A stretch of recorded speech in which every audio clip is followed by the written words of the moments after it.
लगभग हर एक competitive exam में इस टाइप का क्वेश्चन बालक पूछा जाता है। जेईई मेंस में भी पूछा गया है, एनडीए में भी पूछा गया है, डिफरेंट कॉम्पिटिटिव एग्जाम्स में रिपीटेड वे में इस कॉन्सेप्ट पर क्वेश्चन पूछा जाता है। एक कॉन्सेप्ट बहुत ही सिंपल सा है जो आई होप तुम अच्छे से जानते होगे, बस रिवाइज करा देते हैं। इसी कॉन्सेप्ट का हम लोग यूज करके इस क्वेश्चन को बड़ा ही जल्दी बना सकते हैं, बहुत ही फास्ट बना सकते हैं, है ना। कॉन्सेप्ट क्या है कि अगर हमें 1 से लेकर के 1 से स्टार्ट करके नेचुरल नंबर्स का सम निकालना हो n तक, तो उसका formula n into n plus 1/2, है ना। इसे हम लोग लिख सकते हैं समेशन n। समेशन n का मतलब हुआ 1 से स्टार्ट करना है, स्टार्टिंग फ्रॉम 1, 1 + 2 + 3 + 4 + 5 ऐसे करते करते n तक के नंबर को अगर ऐड करना है तो ये फॉर्मूला यूज कर लेंगे।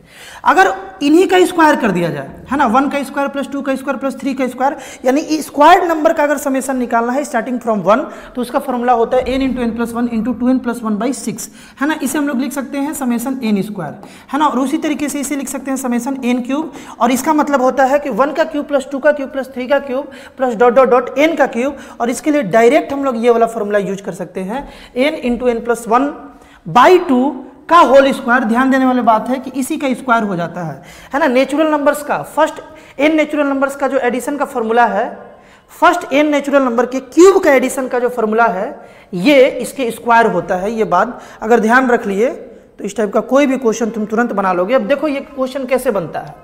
1 से स्टार्ट करके 12 तक के नंबर के क्यूब को जोड़ना है और नीचे में स्क्वायर को जोड़ना है ना। तो यहां पर n क्या हो गया, n यहां पर बालक 12 हो गया। n = नीचे भी और ऊपर भी 12 हो गया।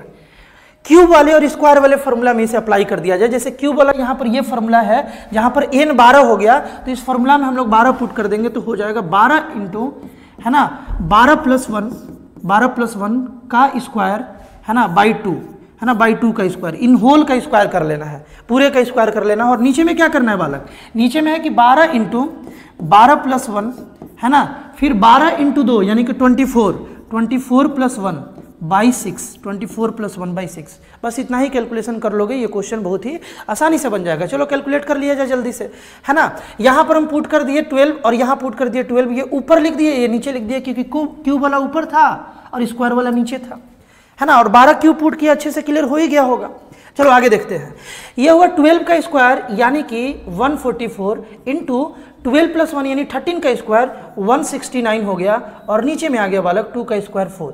फिर देखा जाए नीचे में क्या होगा, 12 इंटू 13 इंटू 25 यानी 12 इंटू 13 इंटू 25, ये बात आया। और नीचे में अपने पास है बालक 6 से इसे कैंसिल किया जाए तो 2 बार में ये कैंसिल हो जाएगा।